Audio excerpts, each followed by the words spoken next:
Um, so, this is a tough act to follow, Jeff Schenkel. So, okay, so I'm going to speak and say something. And I think the important the thing I'm going to try to do is to tell you how being here for a while and getting involved and doing things has made it possible. I now realize, listening to Jeff, that it gives you an opportunity to work on contentment. Because Westminster is a wonderful community. Lots of people, doing their best to contribute and care, and there's lots of opportunities to do something in addition to supporting the church financially. And so I thought I would just mention sort of, what I've found that's been really, really good for me.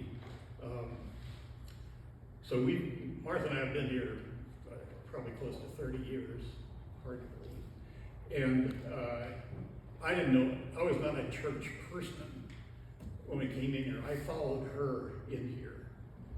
She was raised as a Presbyterian. And she's also a very good musician. So anyway, she jumped right in.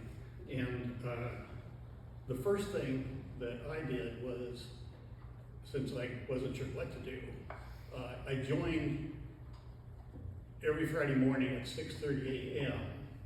the men's group, which was, are you nuts? 6:30?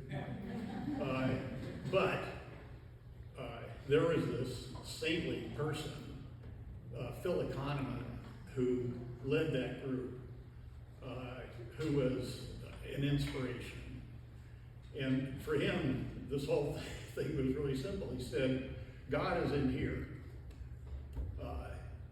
This is where I find him, and this is where I find him in you.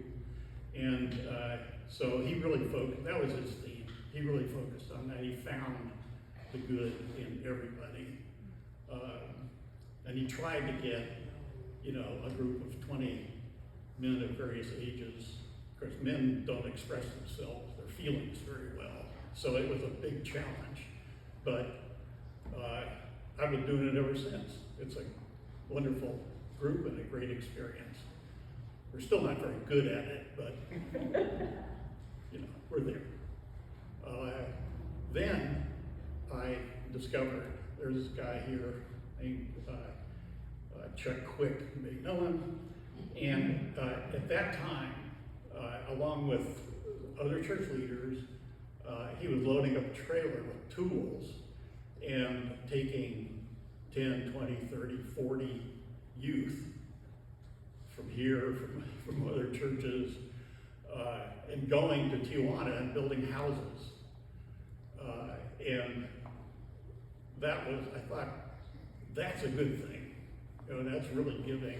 I wonder what the, morning, Chuck. Yeah. I wonder what the impact of that will be, of just going and working hard and doing good. What will I feel out of that? And what I found, it wasn't some, flash of light from heaven or whatever. I found youth, terrific young people. It's a dusty, dirty place where you're trying to build houses in Tijuana. And they just jumped in. It was a terrific, uplifting experience.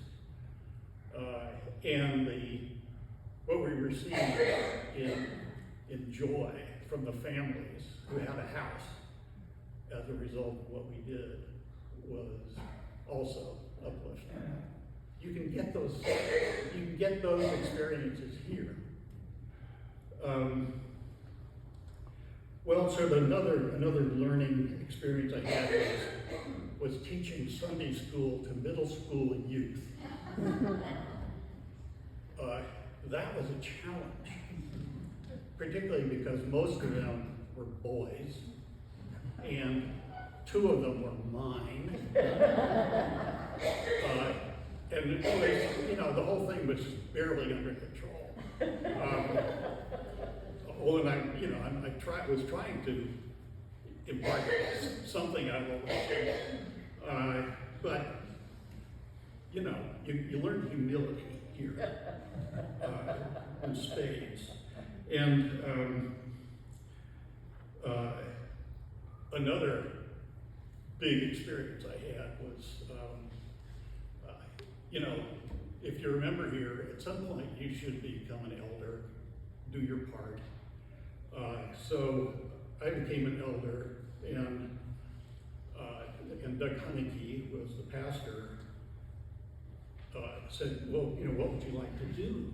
I said, I have not a clue. He said, oh, you could be the chair of personnel. And then he said, and then I learned that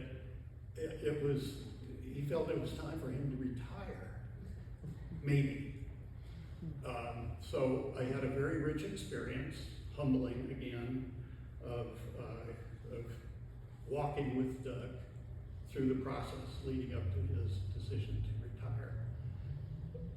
Look, I have an electrical engineering degree, I have an MBA, I have no background in walking with someone through that kind of a decision. So, humbling again. I don't know if this is about contentment, but maybe something about humility. And anyway, the last thing that was a really rich experience was serving on the committee that looked for Doug's successor, which was an adventure. You know, we started out with 300 resumes. Every pastor in the Presbyterian Church USA wants to be here. And we started as a group, there were 12 of us started out with, so who are we looking for? And I can tell you, we were not looking for Rob. We were looking for, you know, an experienced, mid-50s, you know, someone who's got it. And what we discovered was an extraordinary talent. And that was a revelation, and also humbling. So, I get my message concludes with 2 things. One, support this place, because it's amazing. And do something. It's amazing what you'll get in return. Thank you.